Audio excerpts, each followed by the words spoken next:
Hello, ladies and gentlemen.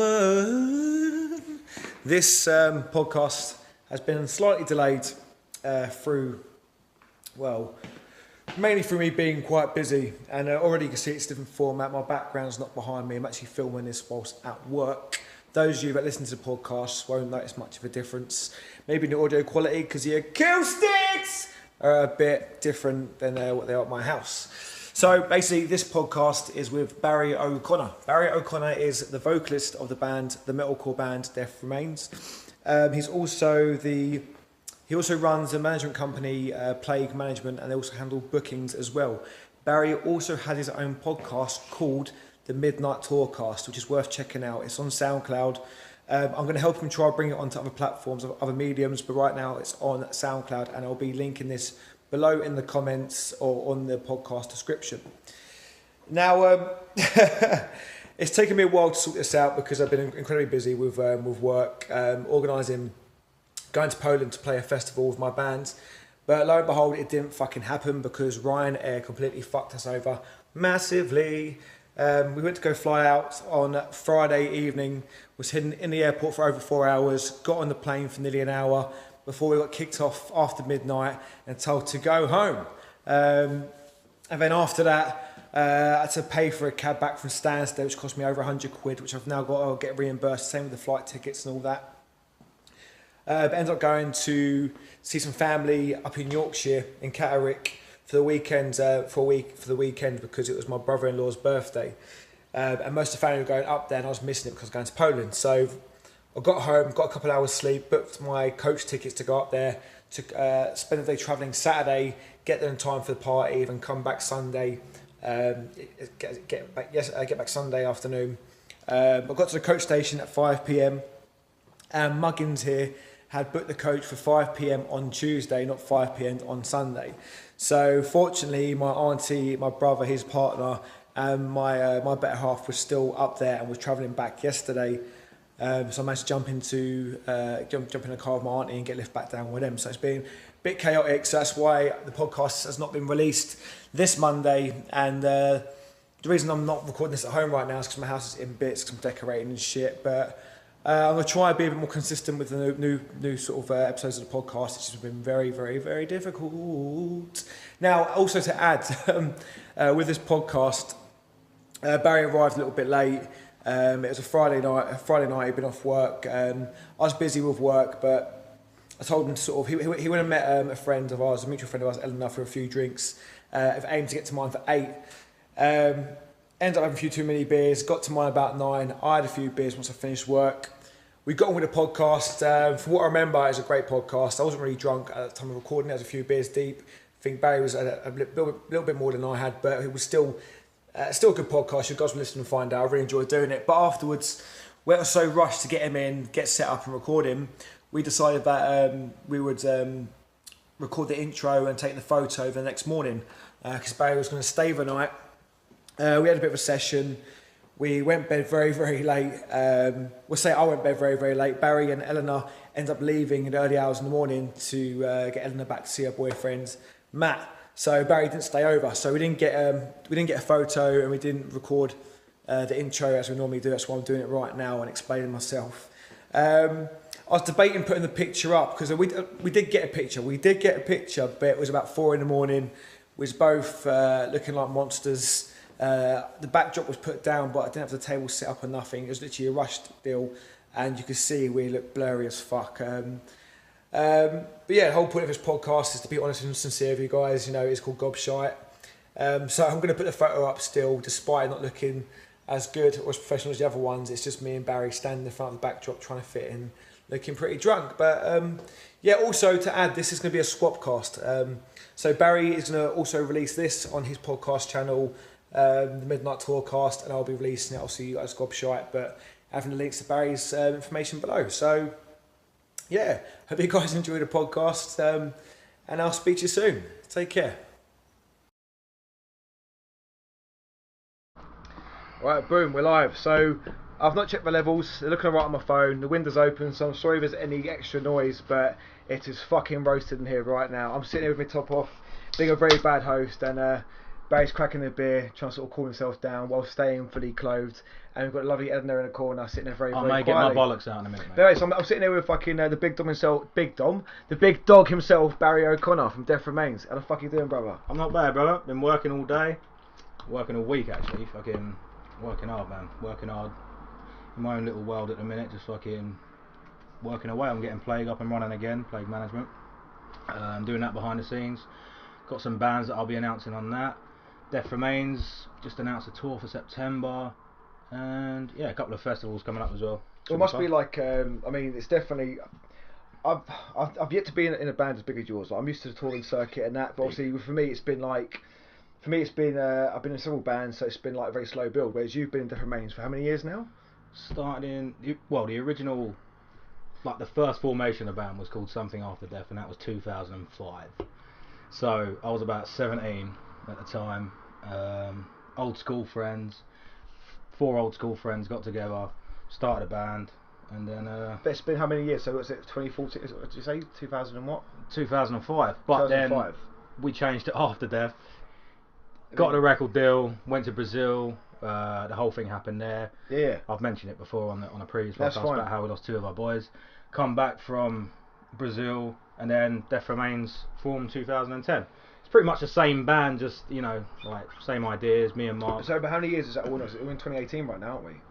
Yeah. So forget like 13 years. Yeah. So like you've used to sort of the more demanding touring circuit. So like right now, the point I was trying to make is you're now in a situation now where like you get a good crowd, you get a good response. So like you're literally working a day job to make ends meet just for that. Like man. It's a weird one. I wouldn't say like. We've made it. Do you know what I mean? But I know we've got our hardcores, man, that have stuck by us. Like ever since I think we put out Stand Fight Believe, our first full-length album. And that was with Justin Hill. Justin Hill, yeah, from Sixth. We recorded it with him. We ended up getting a record deal from that. In at the Deep End Records, which at the time was putting out artists like Architects and Silosis and Gallows and Suicide Silence EP released in Europe and stuff back in the day. So we were fucking pumped. We ended up getting picked up by Agency Group, same booking agent for like Kill Switch and In Flames and stuff, and we're on cloud 9, man. And then ever since then, it's just it's ticked it's ticked along, and then it's been a very, very steady climb. Like, but I mean, like right now, like I mean, you're still doing a grueling working class day job. You're still busting your nut. So like you're quite literally taking it rough with the smooth. You are. You find your time though, bro. Of course you do. Like we haven't got a tour booked out until September, so I'm thinking to myself, right, let me knuckle down, work my fucking arse off. Good thing for me, I'm in a flexible job. They understand I'm in a band. It's always been my first priority, so I get the time off that I need to achieve the things that I want. You know what I mean? And that's best case scenario, really.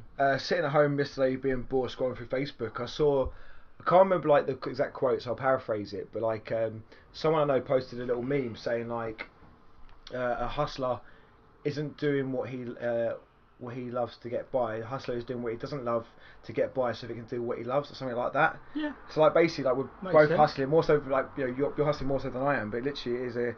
It makes sense. That makes sense. It's alright now. You're doing catering, aren't you? Working in the kitchen. Working in the catering, yeah. Just working my fucking arsehole, mate. It's not the weather for it at the moment. No, it's not.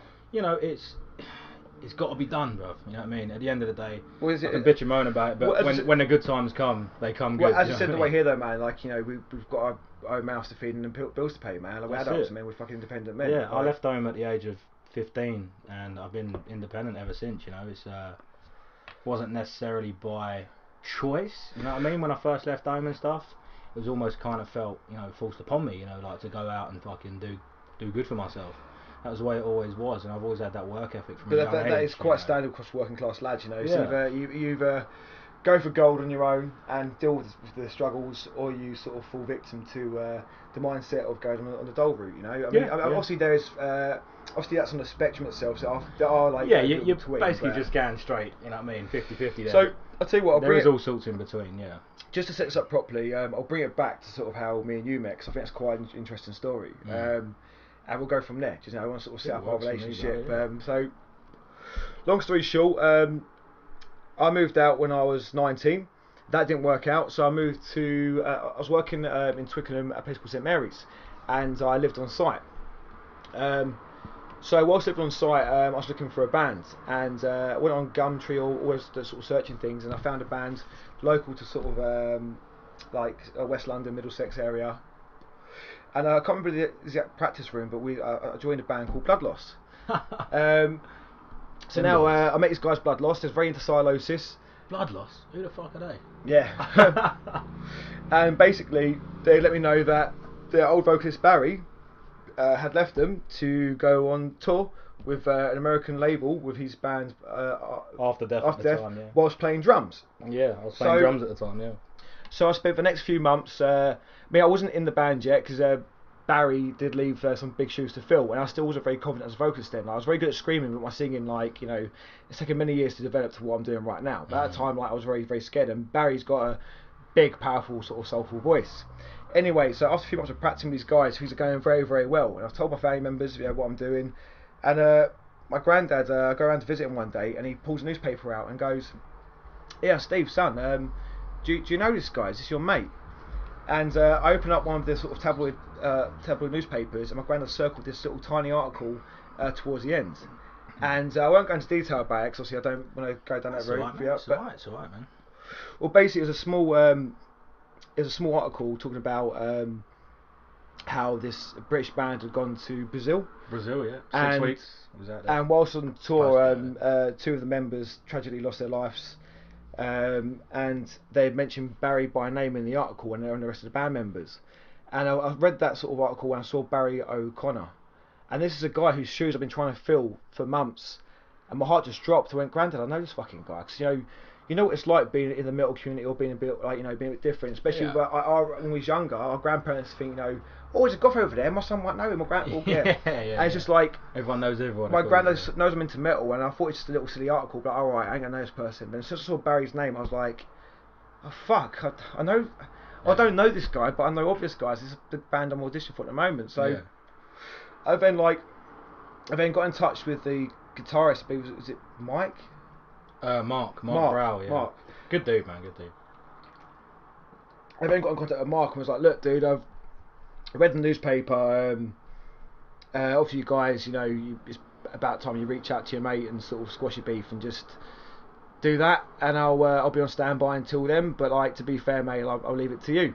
Yeah. Anyway, maybe a year or two passed, and to add to that, while we're there, the worst thing that they could have done, and they did it, was after everything had happened, maybe a week, 2 had passed, and I got a message from the drummer Daniel. Yeah. And he was like, "Barry, come back to Blood Loss. It's where you belong." Yeah, I didn't want to mention that. That shit. Yeah, that's I'm sorry, but that shit was a fucking insult. Yeah. An insult to Leon. It was an insult to Tim, and it is what it is. I'm kind of forgiving it all now. But what happened with me is that basically it come down to a point with me auditioning for them, and then through the grapevine I'd heard through the band members in that project, they were, "Well, to be fair, Steve, we'd rather wait to see what Barry's doing getting back in the band." And it wasn't amicable. I told them to go fuck themselves, because I was like, "Hang on, guys, this is supposed to be your mate. He's lost some pals, and you're telling me to wait on standby to try and get him back." And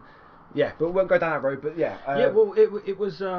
it was weird that they thought that I would come back to Blood Loss after everything. If anything, it strengthened my ties with the After Death brand, the Death Remains brand that you know today.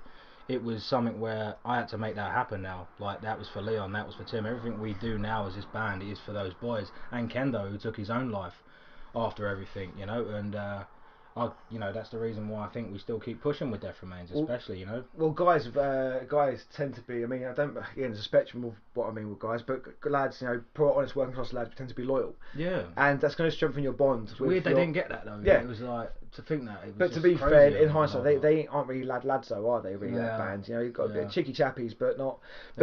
So anyway, moving forward, I don't mean that disrespectfully. It just no, they live in Egg, for God's sake.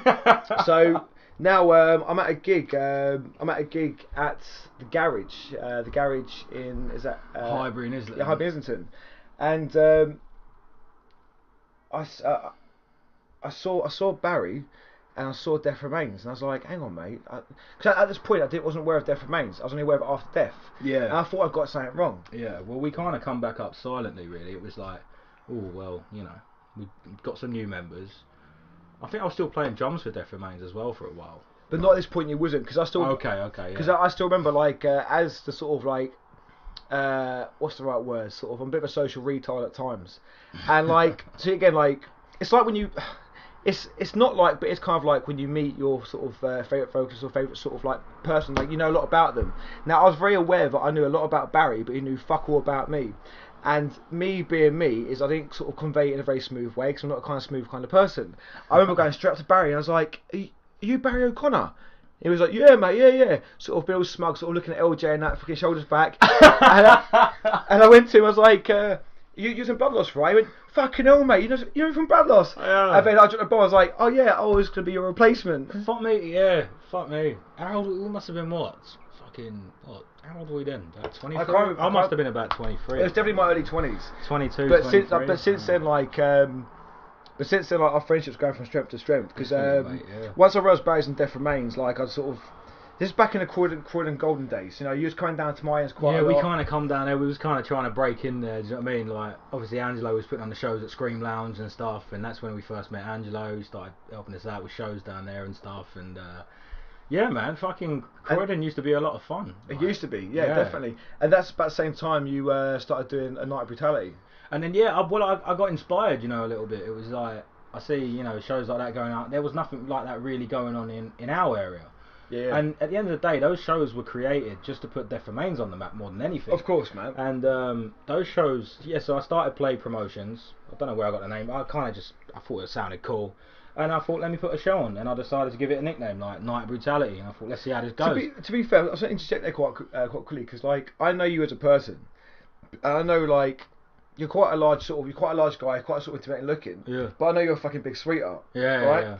And it's always sort of made me sort of chuckle a little bit inside because you always go for these very sort of like very on the nose like death sort of core kind of names, like you know like Plague Promotions, Yeah. you know, fucking like A Night of Brutality. Well, it was weird in my thinking. I wanted it to spread like a plague. You know what I mean? I wanted the word of those shows to spread. You know what I mean? It was like the thing is, but you're getting what you're getting though. Like what you see on the tin is what you get. And they fucking did, didn't they? Like them shows got fucking big. So I still remember. I think it was A Night of Brutality 2 or 3. You invited the Last Legion, my old band, to play on. Yeah, and we had In Ruins headlining. In Ruins, you had No Mercy. Oh, No Consequence. No, fucking Mavericks. They played. Goliath played. That's the first time I met Tony Evans. Rot, Reign of Tyranny. Yeah, Reign of Tyranny, which was Animus Sadist. What's his name? Jackson Packer. That fuck. And, he's Younger Brother's band. What's the other fucking Croydon band that played? Fucking. Foundations? No, it wasn't Foundations. No, they played Night Brutality too. The vocalist Jamie is now in a band called Beneath the Tide. That's Beneath the Tide. And that's where obviously Stefan and everyone come through. You know what I mean? Like that's how we all met.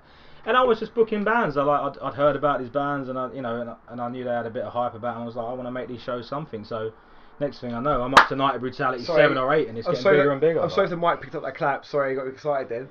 That's also. No, you went Mr. Miyagi. I thought it was a fly. Like. That's also the first time I met Joel Scott. Joel Scott was. That's right. Devolver was playing. Devolver. As well. That's it. Because Joel Scott played, because and he's now in Harbinger. Yeah, that's right. And this little bad boy in front of you is a little recording device. Oh, this is what he hooked up. I heard about that, man. Yeah. He drove down and dropped it off for me. So yeah, no, Joel's a good lad, man. He's a good lad. So like, he's always been about. You know, he even like offered to jump in on drums for us if we ever needed help and that. So he's a good lad. So man. like, without meaning to, like, I mean, by creating a Night of Brutality and that. You put a lot of positivity out there. And I know you say, like, you know, at the forefront, you want to get Death Remains more gigs and control them, which is fine. It's admirable, I understand that. But at the same time, you secured this community. Yeah. And what I respect about you, like, sort of, tell me if I'm wrong here. Okay. But at that point in your life, you're very Death Remains centered, and for the right reasons, because obviously. What had happened to you? I was fighting for those lads, yeah. Exactly. I wanted to make it a success, and it was literally Death Remains or nothing. And like, it took me a long time to break through that wall with you and become genuine friends, and I'm very grateful that's happened because you're one of my best mates now. But without realising it, when you was possibly in inverted commas right now being the most selfish, you was being the most selfless because you put together a band of people. Like, do you think the fucking, like, you know, Harbinger would necessarily happen right now if Joel Scott didn't meet the other guys around that sort of time? That whole thing became bigger than I ever expected, man. It was a community we created. You emulated Croydon, but Croydon wasn't everyone knew each other downstream. It felt on a bigger scale, didn't it? Exactly, because the thing is, Croydon's not really doesn't count as London. It's hardly even Greater London, and it's only like an honorary South London fucking domain in the last 5 years. Yeah. But like once you, I'm getting a bit excited now, but it's good times. That's why, man. For people like us down South London, right? For us people like down this way, travelling to Boston music rooms, it's a bit of a fucking effort, right? So when you go there for a gig, same as us going Croydon, like I get it. It's the same sort of thing. But you got more bands from our way coming up to you. Yeah. Whereas bands would come visit, Scream Lounge for a tour date, because Scream was always open for that kind of market. That was their market, is touring bands. Yeah. Same with the Fighting Cocks in Kingston. Whereas Boston Music Rooms was a bit more of a niche market, so you had to book it out. And yes, touring bands go past there, but they act like it's. Well, look at it nowadays. They've completely done it up. It was one of those venues where the main headlining bands would kind of like bypass it. It didn't have that name.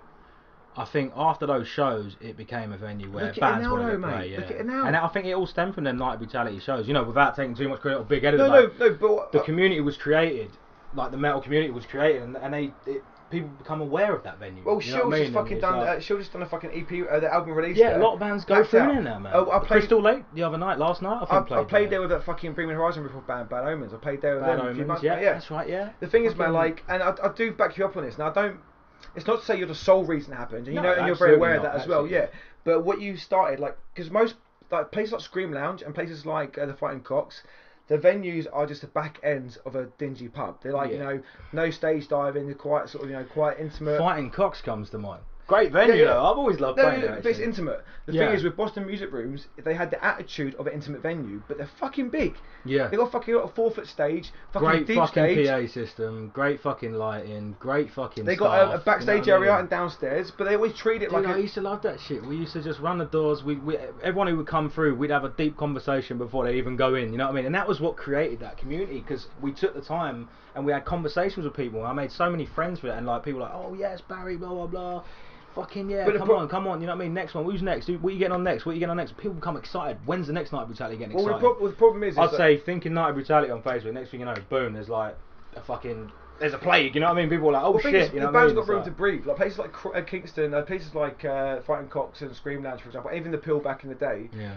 It's very hard for bands to park and get their equipment through, and it's very intimate in the sense of like not just an audience, but it's intimate for bands, and that means that loading in and loading out is difficult. Storing equipment's fucking difficult. Whereas Boston music rooms, it's like been a big main venue, but they've never had the right manager.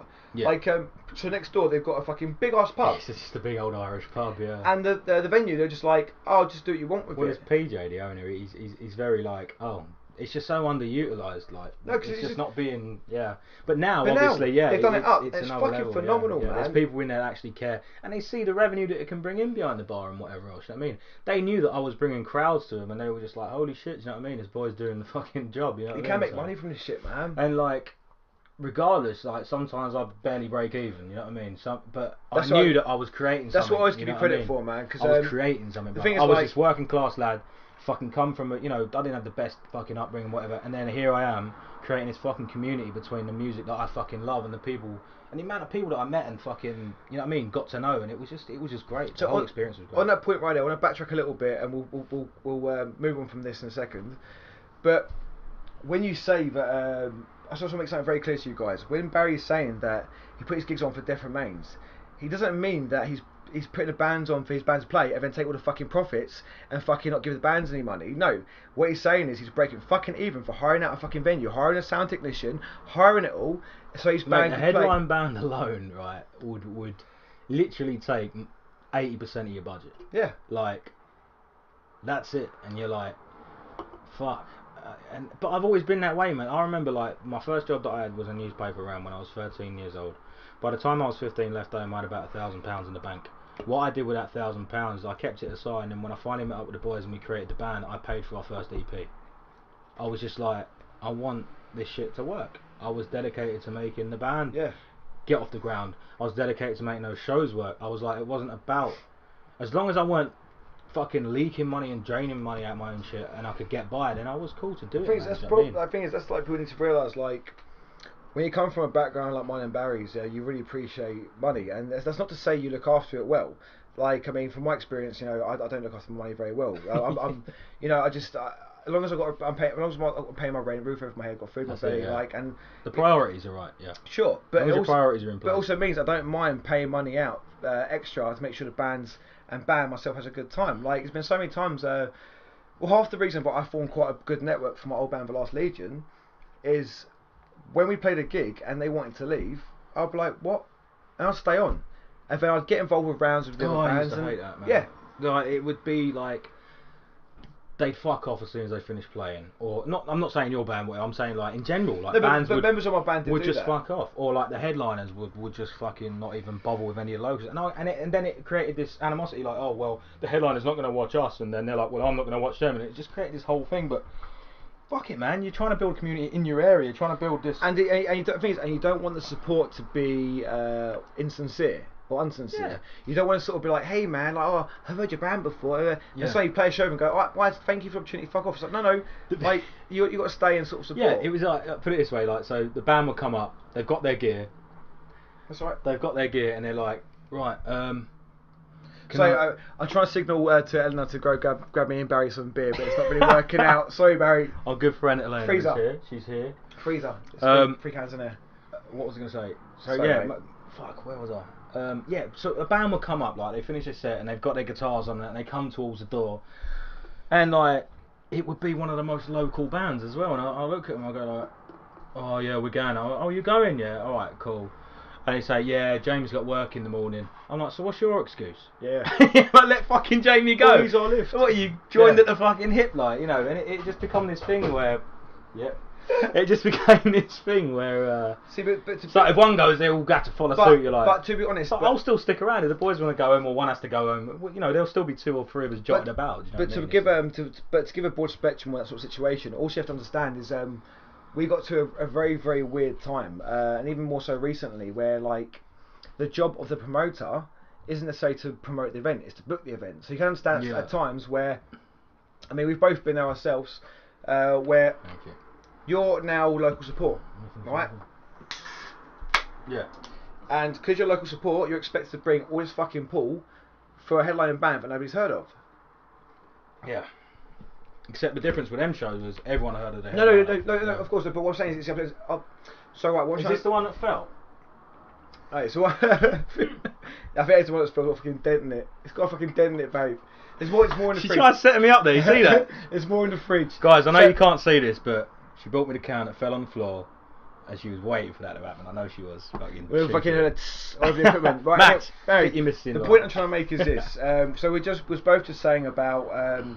When bands leave early and whatnot, you know, that's not cool. Go on. But at the same time, at the opposite end of the spectrum, a lot of local bands do feel disenfranchised because there are promoters that are charging, I won't mention any names, but certain promoters that will charge between £10 and £15 for a headline band that no one knows, just because they know that the local support they've booked will cover the costs of that and get no fucking money, not even petrol money, nothing like that. So you can understand sometimes where bands do leave because they're like, well, hang on, mate, my mum, my auntie, my dad, my uncle, and all my mates from the local area have just paid for you guys to have a good time. And sometimes it's more of a statement being like, well, I'm leaving now, and my mate's going to leave without you. Yeah. And that's not to disrespect the headline bands. It's to disrespect the promoter saying, hang on, mate, I've done your job for you now. How about next time you put me as main support or something like that? Yeah. Do you know what I mean, though? It's like you've got more chance being main support if you actually stick around, though, mate. I'll be honest with you. That's what I feel like. So, but I don't. You know, it's I'm not gonna lie. I haven't put a show on in a while. And I definitely do some things differently now. Now taking a step back and looking, like the last show I put on was actually Death Remain's London date, and we had Home Truth support. It was just a tour date. I thought, you know what? Rather than put it out to an outsider promoter, I want to play London on that tour. Yeah. Rather than put it out to an outsider, let's put it on in Blackheart. I'll do it. I'll promote it. I'll play it. It's the last date at all. We've been on the road for like 7 fucking shows, and I was like, fuck it, I'll do it all. So it was just a case of just, and you was on that bill. Yeah. And I was just like, it's just a case of just getting word of mouth. Like, it just spread the fucking word. It's not hard. Good fucking art as it's well. Definitely changed a little bit. Where before, I don't know. I really can't explain it. It's weird 'cause it feels a bit like again. Here's a show that I was away for on the road for 7 days. I wasn't at home like actively able to fucking go and walk around and promote it and whatever. Yeah. But that show was ram, bro. We ended up using that footage from that show for the Hardships music video. Yeah, but that's how fucking rammed it was. It was like, but what? the difference is like, so again, like to sort of meet in the middle here. Like, I understand that promoters have a hard job, and to be fair, Kazim's been smashing it. Kazim's actually been smashing it. Kazim's absolutely he's great, now yeah. he's single-handedly put Deathcore back on the map for London. Yeah. And so he credit kind where of credit's picked due. up where Plague left. You know what I mean? It was like he's come in and he's just done it. And he's run with it. And I love that. He went with a vision that Deathcore's not dead yet, and look what he's created out of it. Because I ain't got the time really as much as I used to promote shows. Angelo's kind of moved on to his bookings, you know what I mean? Yeah. And that hole's been left. Zach and Dry Ice, all that shit's dried up as well. So who's there? Do you know what I mean? So he's come in there, he's picked the ball up, and he's fucking run with it. Fair play to the dude. But what I was saying is that the show that you booked in for us to go on with you guys now on the tour date, the show you booked in with that, the reason it was so like, I think the reason that it was sort of so successful, it's not only because you guys are a great band and you're on a good tour. That helps, yeah. But the album was coming. But out. the fact it was attached to the fact that you had done it. Yeah. And I think like subliminally or not, people can recognise that you, as a busy ass vocalist, as a busy ass man doing what you're doing, has a time to be like, do you know what, guys, man, I want to play London. Yeah. And people are like, fuck it, Barry's put a song, we're gonna go. Yeah. And whether they sort of constantly thought about your name being attached to it or not, they saw the Plague, they saw I went for it, and to be fair, like, again, sucking a dick one last time, where credit's due. You're the first person that I've met, and I've met many people that are still in bands nowadays that have been signed. You're the first person that I've ever met that calls me a friend still, okay? That when asking about putting on a show on, bruv, do you want to pay this? You choose what you and your band want to do before your label. And you're the first person that I've ever met you go, fuck the label. Like, you appreciate what the label does, don't get me wrong. It's not to sort of make you sort of seem like a sort of unagreeable cunt. But the thing is, if it's a show you want to do and it's going to benefit you and the band and your friends and your peer circle, you're like, fuck it, I'm going to do it. I'm going to put it on. And you charge your own price for it or whatnot. Most bands I know, like, not going to mention any names, but when I first started doing the Young Dagger podcast, I asked. Nah, let's fucking name and shame. I'm joking. I did ask a guy that I did consider a mate of mine, that I've done favours for, if he can jump on the first series of the podcast, and he went, yeah, sure, but go for my manager. And so I'm texting you on WhatsApp, bruv, like, I'm not going to mess you up. It's embarrassing, bro. Like, that attitude shouldn't exist, I think. Don't get me wrong, I understand where he's coming from in a sense, because Young Dagger, that podcast series had no real direction. It's a podcast. No, but no direction. Whereas this thing right now, what we're doing right now, conversation, it's just organic. It's not. There's no. I think all press is good press, though, to be honest. That's true. And like, what was bad about sitting down and having a conversation? But mate, what do you need? Do you need the questions written down in black and white before you come and sit down? It's like, come on, mate, really? A podcast, a conversation. If you don't want to answer it, just say no comment. Simple as that. You know what I mean? Let's move on, bro. You know what I mean? Well, things I'm not. I mean, this is what I'm saying. People get so fucking uptight, and there's a lot of it. There is a lot of it in this industry, and it makes me feel fucking sick. People are so fucking scared of what public think, public's perception of them. Oh well, you know, he said that. And they're so scared of what people are going to be. It's like, just do you, bruv. Do you. Be you. People will gravitate to you being honest, sincere, and doing what's right for you. The thing is, man, I've always done me. The worst thing you some people don't like it, and some people love it. It's as simple as that. The worst thing you can ever do. Take me for what I am. The worst thing you can ever do is publicly apologise for something you haven't done, or like just keep things. You've been so successful. Right. I still remember a time when you was being a bit of a cunt still, not to me, but still when you was being a bit like meh online. Well, because you just can't be fucked. It's like no, but to make my point clear, we both were sort of raised in a sort of. I definitely don't post on Facebook as much anymore. but neither do I. But we was both raised at a time, you know, MySpace. Wow, you know, but we're from that generation where we sort of was downloading. Were you doing a 60-hour week at work? Let me vent. But you know what I mean? You used to call people out on Facebook and that. Yeah, all the time. And of course, the thing is, but to your credit yet again, I still like, again, no names, not trying to upset, but I still remember you fucking, I remember watching my little baby bird fly, watching you go up to this fucking person and give him a hug and be like, "Jot man, maybe I was a bit, you know." Yeah, I'm always open to, you know what I mean, say, okay, maybe I was a bit wrong there, I was a bit harsh there. I'm in the moment, mate. I'm in the moment. I'm not going to hold back. When I'm thinking something, I'm going to say, I'm sorry. Do you know what I mean? And sometimes that's not right, and sometimes it is, you know what I mean? But I know where I can say, okay, I was wrong there, or I was whatever there, and I'll hold my hands up. I've always been that way, mate.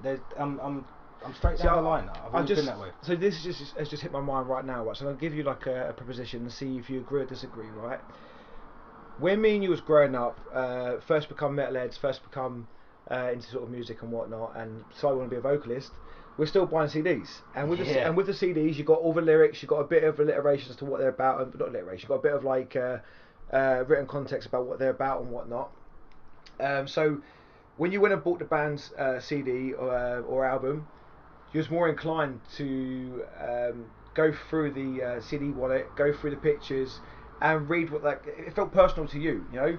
Whereas nowadays, where we live in an internet generation, people take lyrics for granted. Yeah. And back in the day when everyone learnt your lyrics because it was on the CD wallet, and that was the most interesting part. So you put the CD on, want it straight away, go for it. Whereas nowadays, it's just like, I like the beat, I like the chorus, I like this hook, I like this, I like that. But there's no one really sort of takes note on the lyrics anymore. So people try to gauge you as a vocalist based around the music rather than the content of what you're actually saying. Like your hooks, I fucking love your vocal hooks. Yeah. I love your choruses. And people could very easily get into different mains for the riffs and the choruses alone without understanding. I would love people to dig deeper though. I think that's what you're getting to. Yeah. So people can love your band on your fucking choruses and on your riffs alone without actually knowing the words to the verses. So what I'm trying to say to you is, do you not think that that's kind of added to sort of this whole point of people not knowing you as a character? Because being a vocalist, you lay your life on the fucking line. Yeah. And you as well, Barry, you wear your heart on your fucking sleeve vocally. And it's kind of like when people expect something different from you, and you're like, bruv, look at my fucking songs. Yeah. Look at my lyrics. I've always written from the heart, man. It's like, I write what I'm feeling at the time, and if I'm gonna write something, I'm gonna fucking scream it and mean it. You know, you see me in the studio when I come down to guest vocals for Decrypted, Oi. That's releasing soon. Definitely, the EP man. and that. I'll talk about I put in 100%. I'm loud. Do you know what I mean? Because it's coming, and there's sometimes technique goes out the fucking window. Do you know what I mean? Sometimes it's just like, you just have to unleash it, man, because I believe in them words, you know what I mean? I get to know them words, and I get to understand them words, and I know where they're coming from, and then you've got to put them out there. You've got to put them out there, and you've got to give it 100% on them fucking words, because that's what you, at the time of writing those, think about how you was feeling when you wrote those lyrics. Think about what you was thinking about when you wrote those lyrics, and if people would take more time to read lyrics, I think they'd probably know me a little bit better. Well, thing is, I know songs aren't necessarily a physical manifestation, but in some respect they are. And for me personally, we both dealt with fucking mental health issues. We both dealt with friends, on suicide, both ends of the spectrum. We've dealt with stuff. And the thing is, for me, being a lad, I'm quite closed off. Me and you have both had a few little weepy moments together, support each other, but mostly, by and large, guys try to avoid that. So when someone like me and you take the time to fucking record a song and release it, or do what fucking, that's putting a piece of our heart on the line, put our anger, our angst, it's there. And for example, one of the first songs I ever sort of felt closure from was in the Lost Legion. I wrote a song called Guardian. And it's about, I saw your post the other day. And it's about the yesterday or this morning? Yeah. And it's about the passing of my granddad. And I cared for my granddad for 8 years. He had Alzheimer's, and it took me several years to sort of really put something together. And once it was recorded, mixed, boom, and put out there. You could release a little bit. And it's just like every time I get to a moment where I feel almost like a little weight off. You know what I mean? You're like, yes, I've got that. But every time I get to a moment where I'm feeling low like that, I can go listen to that song and it brings me back, bro. Boom. As gay as it sounds, right? Like Harry Potter, it's like a Horcrux, like a little part of you put out there, like a little fucking little element. And now this next EP with Decrypted, every single song, I'm dying to get out there, man, because every single song. Great fucking EP from what I've heard, mate. Thank you, man. I appreciate it. But every single song really tackles a really dark part of me that I held inside for several years. And now, because of that, I feel more I feel more fulfilled. And it's just trying to put that darkness out there and try and spin it into a positive thing, which I've been doing with my lyrics and that. I've put my worst part out there, but try and put the part that the art that makes me feel better. Boom, it's out there into the fucking universe. I can now take it aside and not sit at home and ruminate and bitch and moan about it anymore, because it's out there. Boom. So it would pay for people to pay more attention to people like me and you who are lyricists and be like, look, we're not just writing bullshit. These aren't just with that song that I guessed it on, man. I heard that a few times. Well, obviously a good few times over. Obviously you send me the updated mix and stuff before it's released and something. I'll play it over and over, and the lyrics will hit more and more, and it's and you really look out for the lyrics more. Do you know what I mean? It's like, oh shit, I didn't notice that bit before, and you can tell. I don't want to give it away. Do you know what I mean? But fucking, you're right, mate. People do need to pay more attention to lyrics. Arguably, it's not the best song on the EP technically, musically, but for me, it's one of my favourite songs. And now I've seen the most recent mix. Now it's out. It's just. Bro, I can't wait to release it, man. That song, mate. If I don't know, if you ever want to do a music video for it, I'm happy to jump in with you. I'll speak to you about it after the podcast. Right, that's business. Sorry. Yeah, I'll speak to you about it after the podcast. So what time are we at right now, man? We're looking good. We're looking good. We're doing right. Got a few What you on a timer, an hour? Is that the top? No, well, what I'm doing is I'm trying to do. Thing is, we could probably do about fucking 4 hours. We could, but I'd rather do 40 minutes of like solid content. But you know, bro, we've got time to still got some time. No, it's cool. So come on, like, what's going on with you nowadays, man? What's right now? Well, like I say, man, with me, I started a podcast myself. I'd like to put that out there. Fucking the Midnight Tourcast. The Midnight Tourcast. I originally started it because it's fucking boring on the road sometimes, and we're driving a lot. Like, put it this way, we once toured in Portugal. We was with the Amity Affliction, which was fucking sick, by the way. We did 2 shows in Portugal, the Amity Affliction. So we drove through. From Folkestone to Calais, from Calais to south of France in Montpellier, from Montpellier through Madrid, then into Portugal. And you're talking like fucking 26-hour drive and shit, and it becomes mind-numbing. Like, yeah, the whole thing of like, oh shit, yeah, we play a bit of Xbox on the TV or whatever, or we can watch a DVD, or we can put our own tunes and whatever.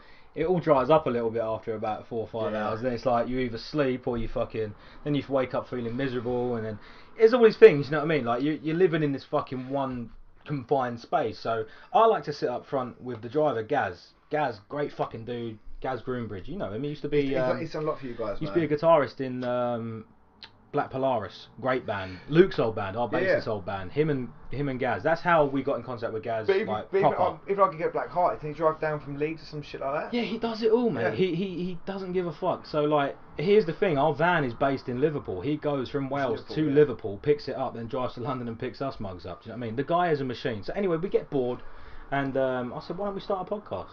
You know, we both listen to podcasts. We always listen to like Bill Burr.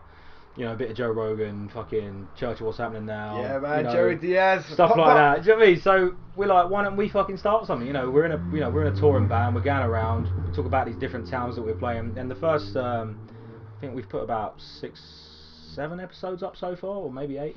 But the first 4 was literally taken during a tour throughout Europe. We was going through Czech Republic, and they are fucking good, by through the way. Slovakia, and we just talk about the experiences of the day, like what the venue was like. Some of the places we played were insane. It was like -20 snow. But that's what makes it work, though. And it was it's an organic great, conversation. Man. That's what makes it work. Yeah, and we just talk about what we've been up to. Yeah. The problem is nowadays is people try to sell themselves or their ideas too much, and we've now lost that sense of conversation because everyone's too busy trying to fit themselves into categories and sort of defend the categories. It's like choose a side, you know what I mean? It's like. But with the Midnight Tourcast, like as soon as you said just doing it, I was like, yes, fucking Barry's doing it. Yeah. I checked it out and it felt great. Like it felt like I was sat. Like the first couple were a bit shaky because we were a bit unsure. We were trying, but as we settled in and got talking, it was great. But you're trying to find your brand, and the thing is, your brand is just having a fucking conversation. Like.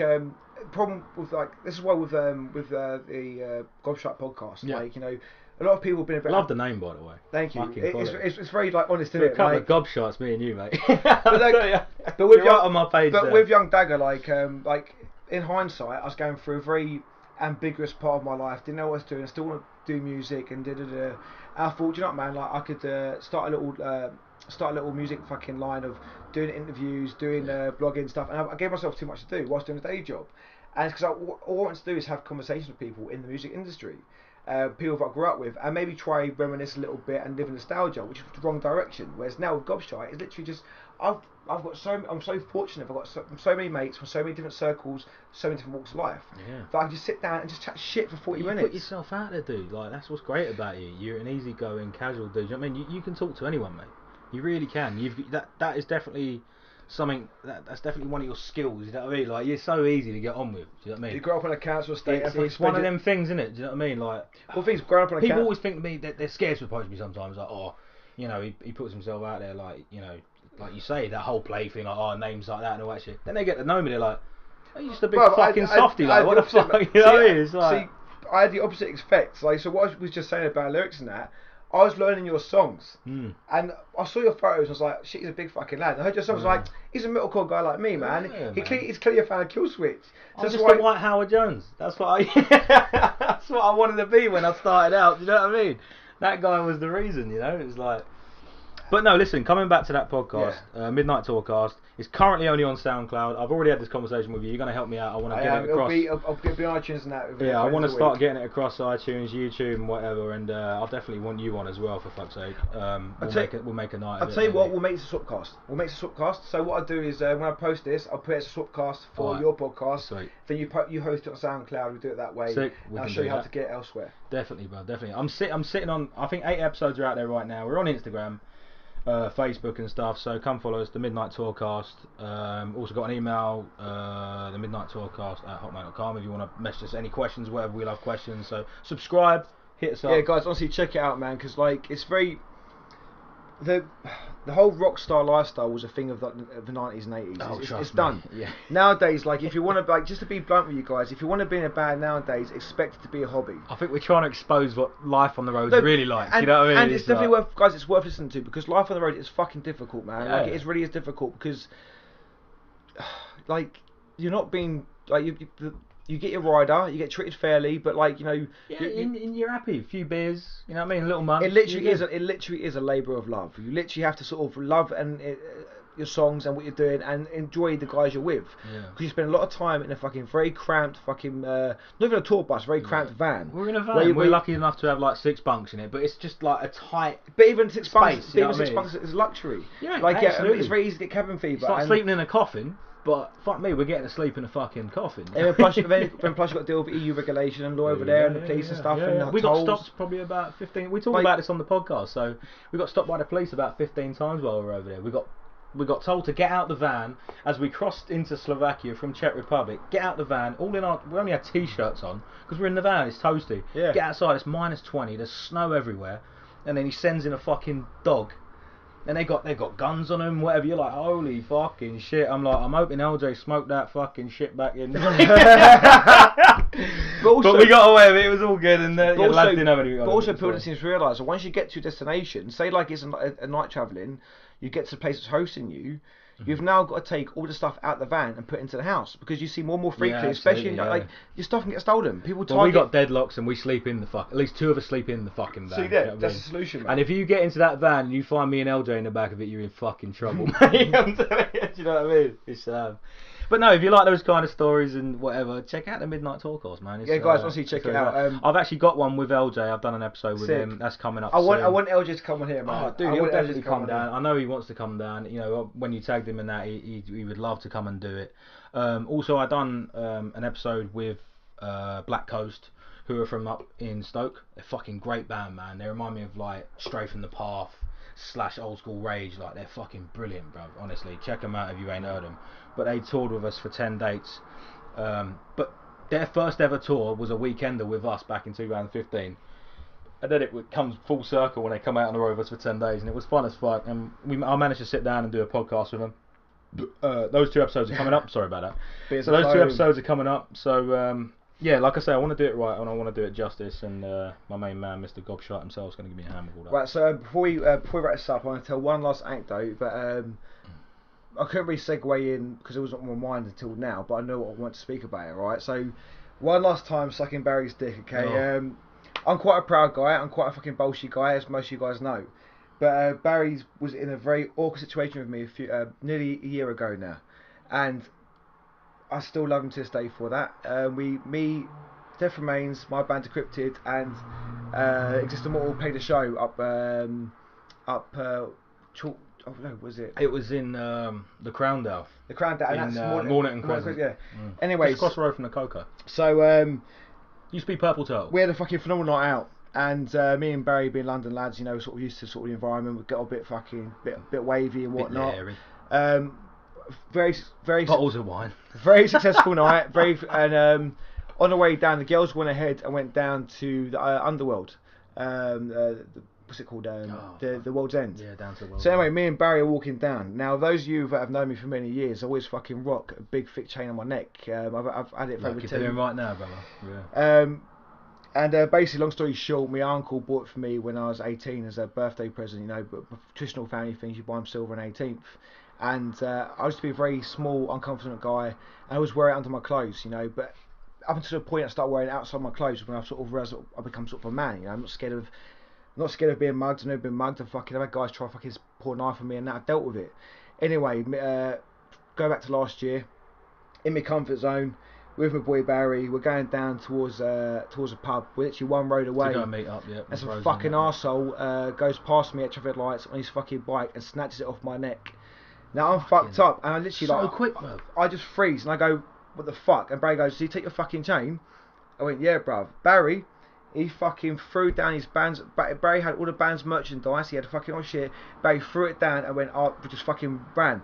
I come to my fucking bearings, grabbed his fucking band stuff, merch up.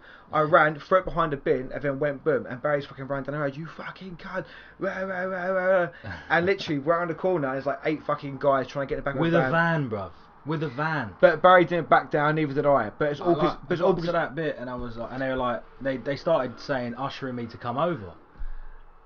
And I said, cunt, just give it back, throw it over, we're good. And they were just smiling at me, brother. And you fucking backs of vans, they're sitting there fucking holding whatever on them. So right now, Barry's ahead, like, you know, rather than Barry shaking me out of my fucking, shaking me out of my shock, he decided to fucking put himself on the line, put his life on the line, and fucking ran ahead. So once I'd thrown the bags and that down and ran ahead, he was already fucking there confronting them. By the time I got there, they'd gone in the back of the van and fucked off. Police turned up, didn't they? So like, just basically, I'm telling that story out now to show what kind of guy Barry is. You know, we see each other once every blue moon because of where we live. We're both vocalists, got a lot of respect for each other, but the kind of guy Barry is fucking decent. And he put his life on the fucking line for me, and I always fucking love him for that. But fortunately, last year for my birthday, Rosie and several others from my 30th chipped in and got me a brand new chain. Boom. So, although that chain meant a lot to me because of my uncle, but I'm now wearing a chain around my neck where over 20 people chipped in, so I wear my friends. So I believe a tenner of that was mine as well, mate. Ask Rosie. It's on the PayPal. Yeah. It's all love, brother. It's all love. But guys, bro, thank you very much for doing this, man. I've had a lot of fun. Absolute pleasure. Pleasure's all mine, bro. So guys, Midnight Tourcast, play promotions, Death and Death Remains. Alright, take care, good night, and go fuck yourself. Thanks again, bro.